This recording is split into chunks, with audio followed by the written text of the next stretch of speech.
Hello, my name is Paul Arnold, sometimes known as the Stuttering Professor. I'm a strategic planner, facilitator and trainer, amongst other things. And as you can see, I've read loads of books and I've summarised over 50 business books for the benefit of others. Today, I really want to review this book, which is one of those all-time strategy greats, which is Eating the Big Fish by Adam Morgan. And, the book in a nutshell is for these challenger brands to compete against the brand leader in the marketplace, they need to think and do things differently. Now, the book outlines 8 credos to help challenge brand leaders in the marketplace. Intelligent naivety, build a lighthouse identity, thought leadership of the category, create symbols of re-evaluation, sacrifice, overcommit, using communications to enter public culture, become idea-centered. So let's dig a little bit more into the book and some overarching thoughts that he had before we dig into those 8 credos. The first thing is that being a challenger is a state of mind. It is the way we approach everything.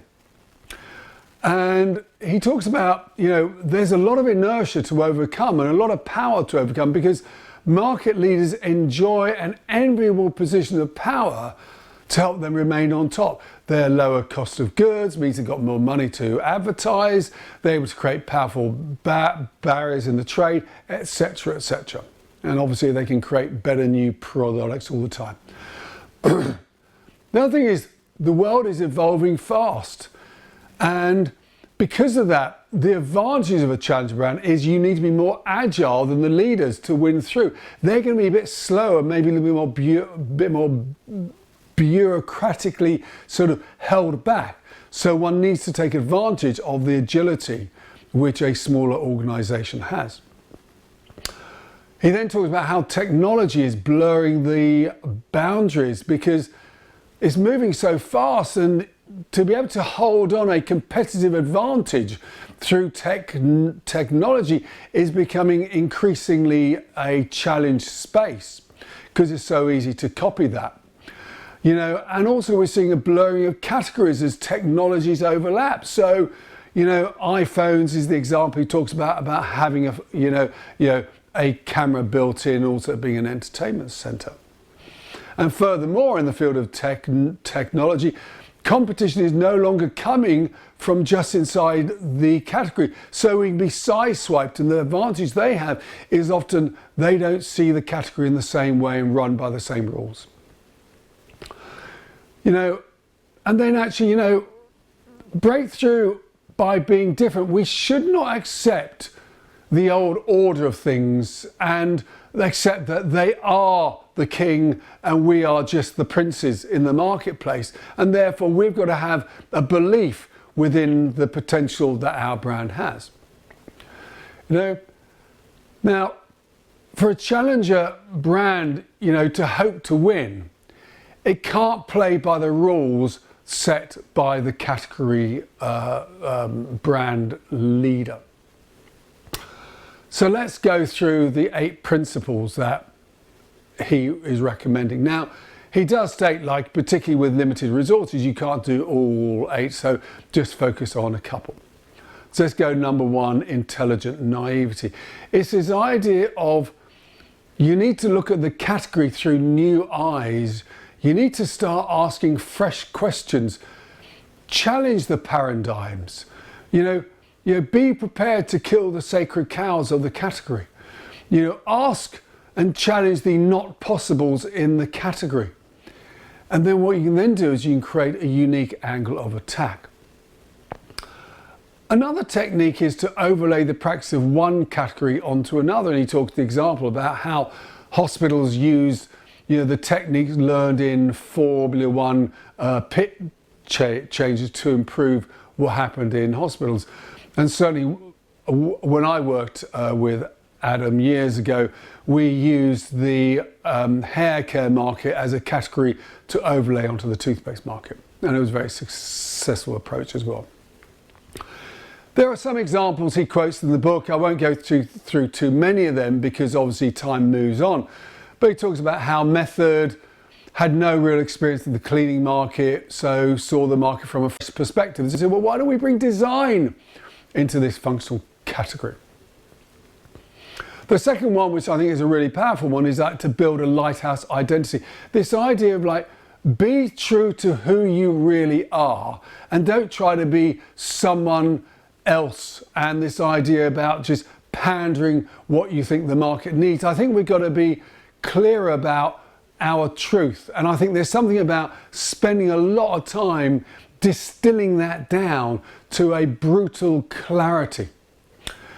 So challenger brands have a very clear and distinct identity, and they often offer the world a unique point of view. And they build this clear identity through their values, their beliefs, their purpose. And I think because of the nature of them being challenged, they want to challenge something. They want to have their creed occur. They want to have a cause, a belief. They should stand for something. You know, a bit like Patagonia does or Ben & Jerry's, you know. And I think that's really important. And then when you've got that, you basically radiate that out. You tell people about that. And then basically people who share your values, your view on the world, will be attracted to you. You know, and he talks about this idea about how Camper, you know, was against the pace of life, hence their line, walk, not run. The third one is thought leadership of the category, and it's almost like, don't accept you are the second player in the market. You know, act as if you are the leader, as if you own the category. Be the thought leader of the category. You know, and they need to be bold in telling others how they see the world differently, how the market has moved, how the category has moved on. And then by doing so, you deposition the leader of the category because they're seen as being out of touch. And then critically, it's no good just talking, you've got to act differently through every touch point. You know, through your product, through distribution, through media, through customer experience, through your community, etc. You know, the example he mentions is secret cinema surround a film with theatrical extravagance, how health remedies had a distinctive tone of voice in the marketplace. Number 4 is to create symbols of re-evaluation. The trouble is that we're all sort of locked in and we're all have inertia and we want to see things the way we want to see things and we don't want that to be disturbed. So basically you've got to get over the inertia, you've got to shake things up and disturb what people think. And the way you do that is by having symbols that wake up people and trigger re-evaluation. So in many ways you've got to break the rules of convention and do things differently. You know, Seth Godin's great idea about the purple cow, you know, is a brilliant example. You've got to do things differently. That gets seen and noticed. You know, Magnus Cider, he quotes in the book about this idea that, you know, they made it different by serving cider in a glass full of ice. Number 5 is sacrifice. The greatest problem for a brand, he suggests, is not rejection, it's indifference. And he suggests that most brands are not really marketing, they're just merely tweaking indifference. And, you know, if you look at all the work done by How Brands Grow, you know, many activities working on the point of difference don't make much difference, you know.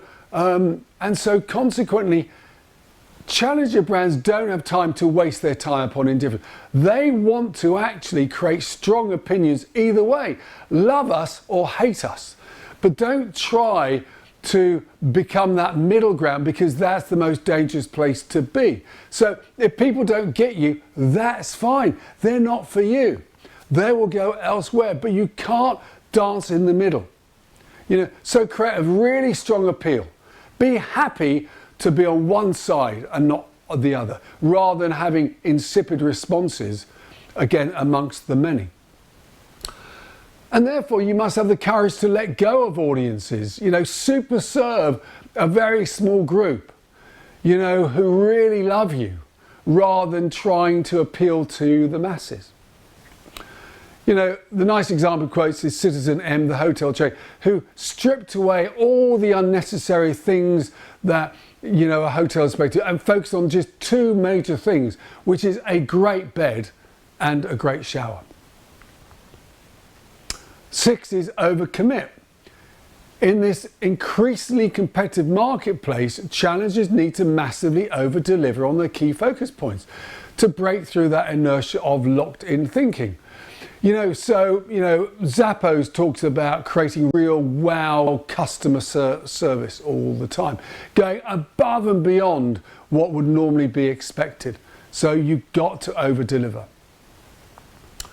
7 is about using communications to enter public culture, and came from the advertising world. Of course, I'm going to believe this, that creative is a critical business tool.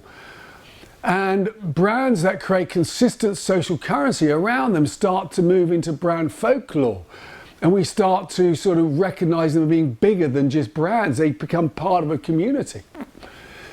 You know, and so I think it's a part of like sort of how do we play a more meaningful role in people's lives, and seeing we're there to help them in lots of different touch points.